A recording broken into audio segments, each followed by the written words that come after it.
The Ashwood Exchange Chapter 1. Exposition.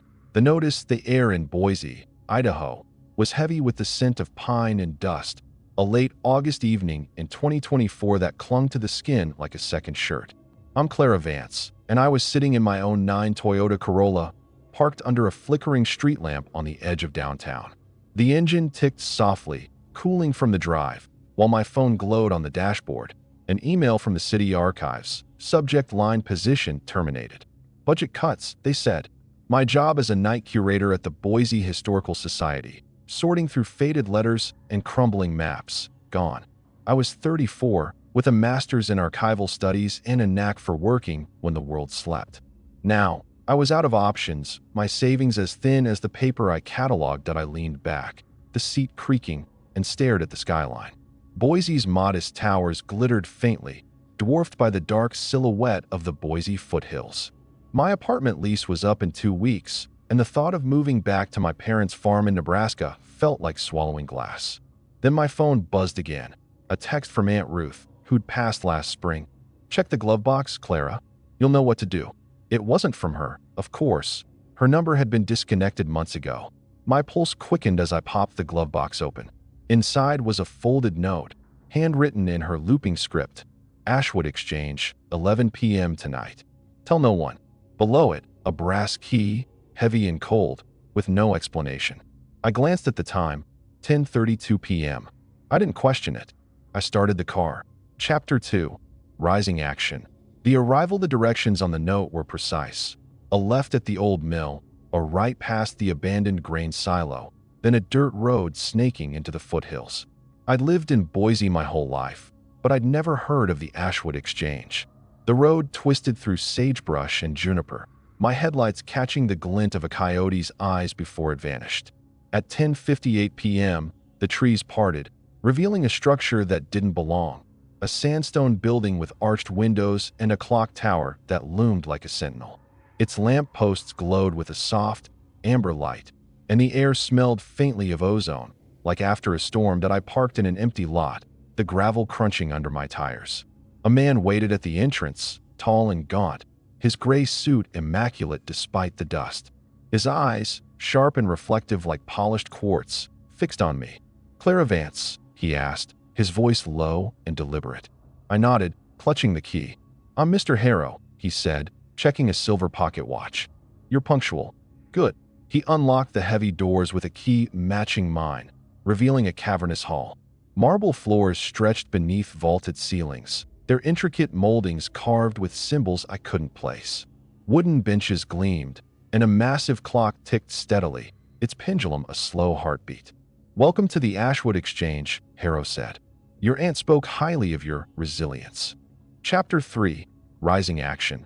The orientation inside. The hall was quiet, save for the clock's ticking and the faint hum of something I couldn't name. Harrow led me to a glass booth at the center, equipped with an antique typewriter, a modern monitor, and a brass stamp machine that looked like it belonged in a museum. "Your role," he said, "is to process exchanges, requests from those who pass through. You'll stamp their forms, announce their destinations, and ensure they move on correctly." I frowned. "A post office?" Harrow's lips twitched, not quite a smile. "Not quite. This is a liminal space, Ms. Vance. A junction between what was and what might be." I waited for him to laugh, to admit it was a joke, but his gaze was steady. "The Ashwood Exchange facilitates transitions," he continued. "Not letters, but intentions, desires left unresolved at life's end." He showed me the typewriter, its keys worn but gleaming, and the stamp machine, heavy with a single lever. "Each form is a contract. Stamp it, and they move forward. Fail to, and they linger." I glanced at the clock, 11:47 p.m. "When do I start?" I asked. Harrow checked his watch. "Now." Chapter 4. Rising Action. The first night at midnight. The doors swung open, silent and heavy.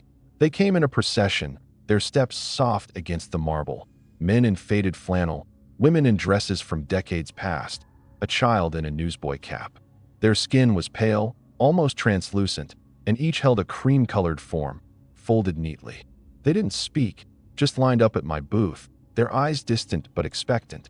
I took the first form, from a man in a 1940s suit, his mustache neatly trimmed. The paper listed his name, Walter Grayson, and a request to see my son one last time. The destination read Echo Point. I stamped it, the machine's thunk echoing in the quiet. He nodded and moved to platform 1. The night blurred into a rhythm. Forms handed over, stamped, returned. Destinations like Hollow Vale, Starlit Crossing, or the Stillness appeared on the monitor, each paired with a platform number. I announced departures over a crackling speaker, my voice steady despite the strangeness. Platform 2, Hollow Vale, departing now. They boarded spectral trains that shimmered into existence, their outlines faint like heat waves. By 4 a.m., I'd processed dozens, each form a glimpse into a life cut short. Regrets, promises, dreams. Harrow appeared at the end of my shift, his watch glinting. "Well done, Miss Vance. You'll adjust." I drove home, the key heavy in my pocket, wondering what I'd just become part of. Chapter 5. Rising Action. The anomaly. My second week at the Ashwood Exchange settled into a strange routine. I worked 7 nights, midnight to 8 a.m., then had 7 off. The solitude suited me, the silence broken only by the clock's ticking and the stamp machine's rhythm. I stopped checking my phone for job rejections. The pay here was triple my old salary, with benefits that covered the physical therapy I'd skipped for my bad knee. But the work wasn't without its weight. Each form carried a story, to tell her I'm sorry, to finish the song I started, and I felt them piling up inside me. Like books I couldn't shelve. On my 10th shift, something changed. The clock read 2:14 a.m. when a woman approached, her movements jerky, unlike the others' fluid grace. Her form listed no name, only a request to stay. The destination was blank. I hesitated, the stamp machine cold under my fingers. "Ma'am, I need a destination," I said, my voice louder than intended. She looked up, her eyes not vacant but sharp, almost alive. "I'm not ready," she whispered, her voice like wind through dry leaves. "My sister, she's alone." I checked the monitor, no guidance appeared. "Platform 5, next train," I said, stamping the form despite the blank space. She clutched it and shuffled away, but I felt a chill, like I'd just broken something fragile. Chapter 6. Climax. The breach. 3 nights later, the air in the exchange grew heavy, the ozone scent sharper. The clock ticked steadily, but at 3:03 a.m., it faltered, a single missed beat, then another. I froze, remembering Harrow's warning about the rules. Rule 1. Never stamp a form without a destination. I hadn't forgotten the woman's blank form, the way it felt wrong. The lights flickered, and the temperature dropped, my breath clouding in the booth. The monitor flashed, system error, unprocessed form detected. Then I heard it, a low hum, not from the trains but from the walls themselves. The doors didn't open, but a shape moved in the shadows near platform 7, formless, like smoke curling in on itself. I grabbed the microphone, my hands shaking. "All passengers, proceed to your platforms," I announced, hoping to reset whatever was happening. The hum grew louder, and frost began to creep across the glass, delicate spirals that burned my fingertips when I touched them. The shape solidified, not a passenger but something else, tall, cloaked, its edges blurring into the darkness. It didn't approach, just watched, and I knew it wasn't here for a train. Chapter 7. Falling Action. The second rule. The clock stopped entirely at 3:17 a.m. The silence was deafening, the terminal hollow, like a held breath. I remembered Harrow's parting words after my first shift. "There are 3 rules. The second will find you when it's time." The monitor flickered again, displaying a single line: "Initiate closure protocol." I scanned the booth, my pulse racing. A red lever, tucked beneath the typewriter, caught my eye, unmarked, unnoticed until now. I pulled it, and the speaker crackled to life. "Attention, Ashwood Exchange closing in 10 minutes. Final trains departing now." The frost receded, the hum faded, and the clock jerked back to life, racing to 8 a.m. Light flooded the hall, warm and golden, though the sky outside was still dark. The shape in the shadows dissolved, leaving only a faint burn mark on the marble. When Harrow arrived at 8:01, his expression was unreadable. "You found Rule 2, he said. "If the clock stops, initiate the closure protocol immediately. It seals the breach." I swallowed. What was that thing? He adjusted his tie. "A seeker. They come when the boundary's thin. You kept it out." I nodded, but the burn mark lingered in my mind, a reminder of how close I'd come to something I didn't understand. Chapter 8. Falling action. The weight of knowing the next week. I couldn't shake the unease. I checked the logbook in the booth, finding notes from the day shift curator, a man named Elias Cole. Smooth transitions, Clara. Watch for repeat forms. I hadn't known there was a day shift, but the logbook became my lifeline, a record of patterns I was only beginning to see. The passengers kept coming, soldiers, teachers, children, each form a fragment of a life left unfinished.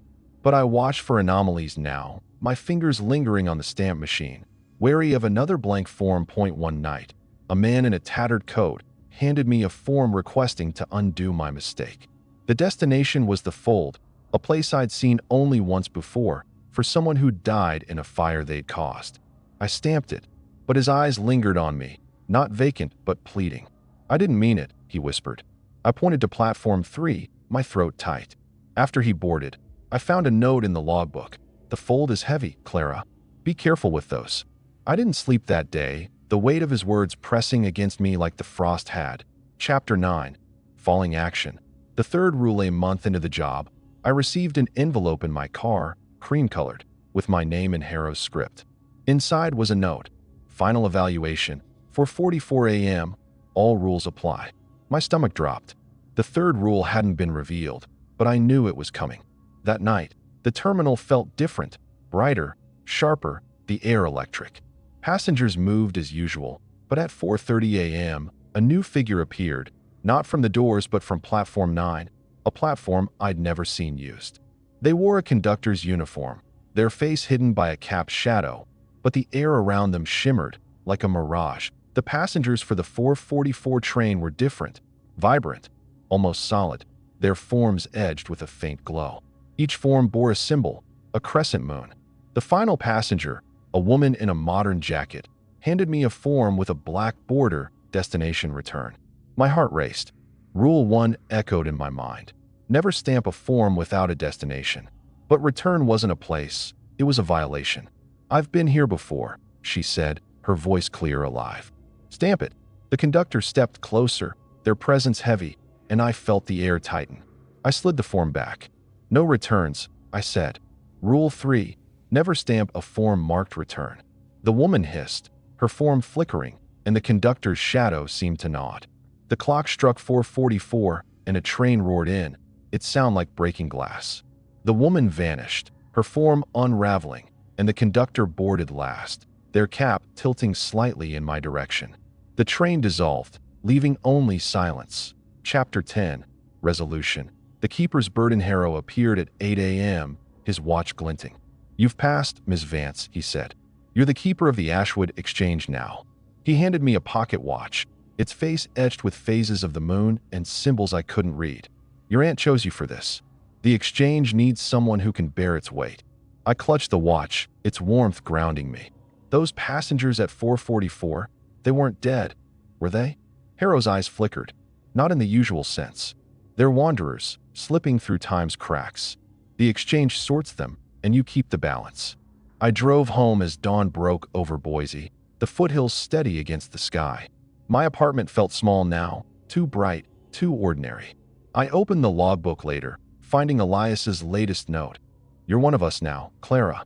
The watch will guide you. I checked the watch, its hands moving backward, then forward, settling on a symbol like a broken circle. I didn't know what it meant, but I felt its weight. That night, I returned to the exchange, the key warm in my pocket.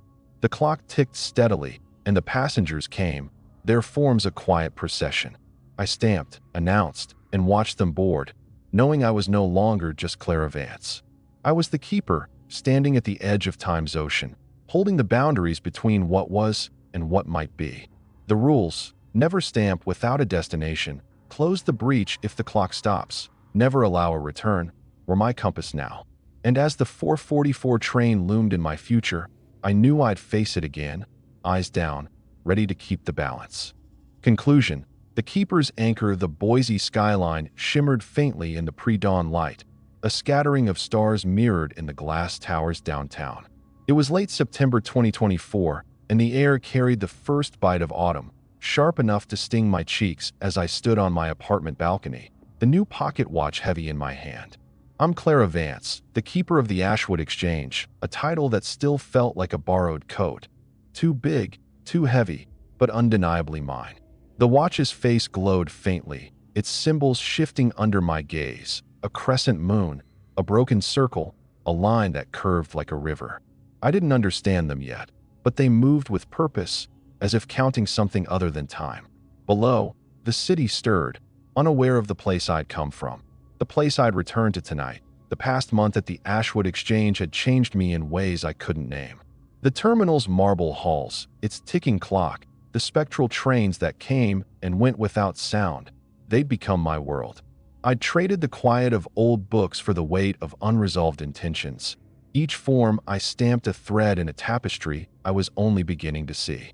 My apartment, once a sanctuary of half-finished sketches and dog-eared novels, felt foreign now, its edges too sharp, its light too ordinary. I'd moved the furniture, pushed the couch against the window to make room for a small desk where I kept the logbook, open to Elias Cole's latest note. "The Exchange trusts you, Clara." Trust it back. I wasn't sure I did, not entirely, but I was learning that. I sipped my coffee, the mug warm against my palms, and watched the Boise River catch the first rays of dawn. The foothills stood steady, their ridges a quiet promise against the sky. I'd always loved this city for its contradictions. Urban ambition nestled against untamed wilderness, a place where you could be anyone and no one at once. Maybe that's why the Exchange had chosen me, or why Aunt Ruth had. She'd been a keeper too, I knew now, her cryptic letters and late-night stories about the work making sense in hindsight. I wished I could ask her what it cost her, what it meant to hold the boundaries between life and what came next. But her voice was gone, replaced by the watch's ticking, a rhythm that followed me even in my sleep. My phone buzzed on the railing. A text from my mother. "Clara, we haven't heard from you. Dinner Sunday?" I stared at it, my thumb hovering. I hadn't seen my parents since the funeral, hadn't told them about the Exchange. How could I? I stamp forms for the dead, Mom, and sometimes for things that aren't dead at all. They'd think I'd lost it, and maybe I had. I typed maybe next week and hit send, knowing I wouldn't go. The Exchange demanded too much, and I wasn't ready to explain the weight I carried. Not yet did I turn the watch over, its brass casing warm from my touch. The inscription inside read, "Time is an ocean, and the keeper is its shore." I'd read it 100 times, each time feeling its truth settle deeper. The Exchange wasn't just a place, it was a threshold, a seam where realities met, and I was its anchor. Rule 1. Never stamp a form without a destination. Rule 2. If the clock stops, initiate the closure protocol. Rule 3. Never stamp a form marked return. They were simple, but they held the world together, or at least the part of it that passed through my booth. I'd learned them the hard way, felt their edges in the frost, the shadows, the conductor's void-like gaze. And I knew there were more rules, smaller ones, waiting in the logbook or in Harrow's cryptic lessons. The day passed in a blur of errands and half-hearted attempts at normalcy. I bought groceries, restocked my coffee, and stopped by the Boise Art Museum, wandering through an exhibit of abstract sculptures. Their shapes reminded me of the conductor's shimmering form, and I left sooner than I planned. At home, I opened the logbook, flipping to Elias's latest entry. "For 44 train comes irregularly. Clara, watch the watch." I checked the pocket watch, its hands spinning backward, then settling on the broken circle. I didn't know what it meant, but I felt it. A warning, like the air before a storm. That night, I drove to the Exchange, the dirt road familiar now, its twists as natural as breathing. The foothills loomed dark, the stars brighter here than in the city. The terminal stood as always, its sandstone facade glowing under the lamp posts, the clock tower a silent sentinel. I unlocked the doors with my brass key, the click loud in the quiet. Inside, the marble gleamed, the benches dark and polished, the clock ticking steadily at 11:53 p.m. I performed my ritual, lights on, typewriter ready, stamp machine checked. The monitor glowed green, listing the night's destinations: Starlit Crossing, Hollow Vale, the stillness. I settled into the booth, the glass walls a fragile barrier between me and whatever came next. The first passengers arrived at midnight, their forms a quiet procession. A woman in a 1920s cloche hat, her form requesting to apologize to my brother. A man in a mechanic's jumpsuit, to finish the car I built. I stamped each one, the machines thunk a steady pulse. They boarded their trains, spectral shapes that shimmered and vanished. By 2 a.m., the flow slowed, and I leaned back, the logbook open beside me. Elias's handwriting was neat, almost too perfect. Some passengers test you. Trust your instincts. I thought of the woman with the blank form, her plea for her sister, and the man who'd faded before my eyes. I'd acted on instinct then, but it felt like walking a tightrope. At 3:12 a.m., the air shifted, the ozone scent sharpening. The clock's ticking grew louder, each beat heavy, deliberate. I checked the watch. The broken circle glowed faintly, pulsing like a heartbeat. The monitor flickered, displaying a single line. 4:44 a.m., special arrival. My stomach tightened. The 4:44 train again, the one that brought wanderers, souls, or things that didn't belong to any one time. I remembered the woman with the black-edged form, her hiss, the conductor's void-like presence. I gripped the watch, its warmth grounding me as the clock ticked closer to 4:44. The doors didn't open this time.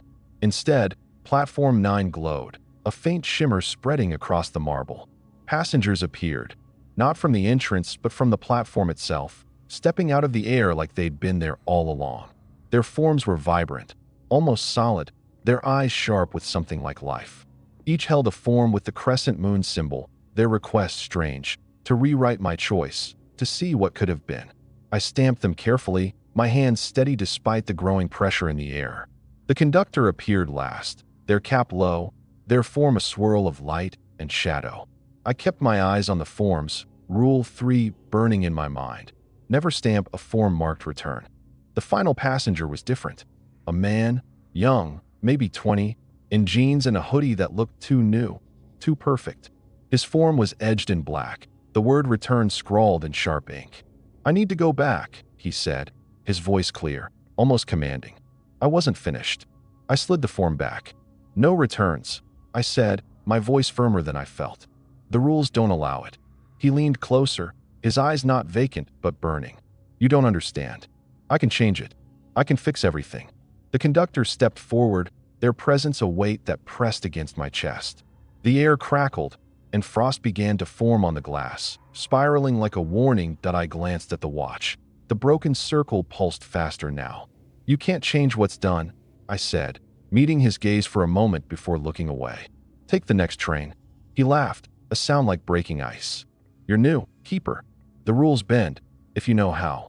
The conductor's cap tilted, and I felt their attention, not on him but on me. I pushed the form back through the slot. "No," I said. "Rule 3 holds." The frost spread, the clock's ticking slowed, and for a moment, I thought I'd misjudged.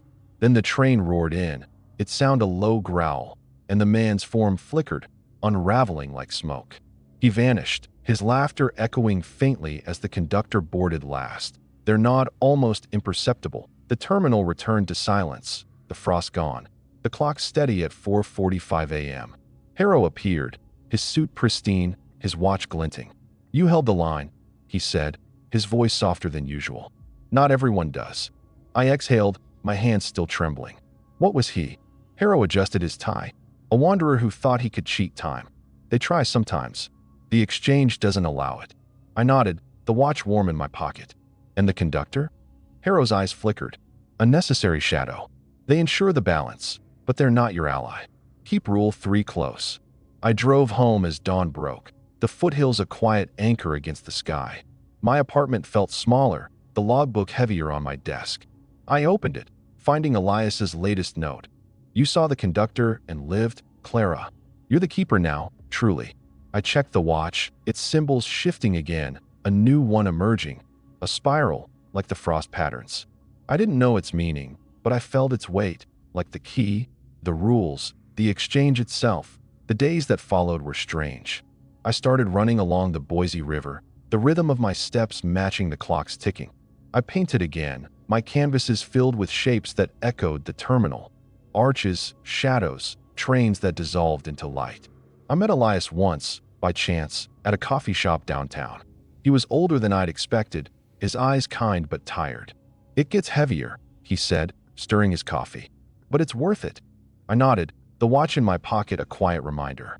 We didn't talk about the exchange, but we didn't need to.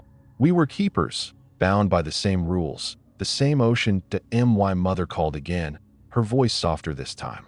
Clara, we're worried. You're so distant. I stood on my balcony, the city waking below. I'm okay, Mom, I said, just working through some things. I didn't tell her about the forms, the frost, the conductor, but I promised to visit soon, and for the first time, I meant it. Not to return to who I was, but to show them who I'd become. The exchange called me back each night. Its marble halls a home I hadn't expected. I stamped forms, announced trains, watched the clock. The passengers came and went, their stories a quiet weight I carried willingly. I was no longer just Clara Vance, the night curator who loved old books. I was the keeper, standing at the shore of time's ocean, holding the boundaries between what was and what might be. The watch ticked, the rules held, and the trains moved on, carrying their passengers to destinations I'd never see. But I was here, and that was enough.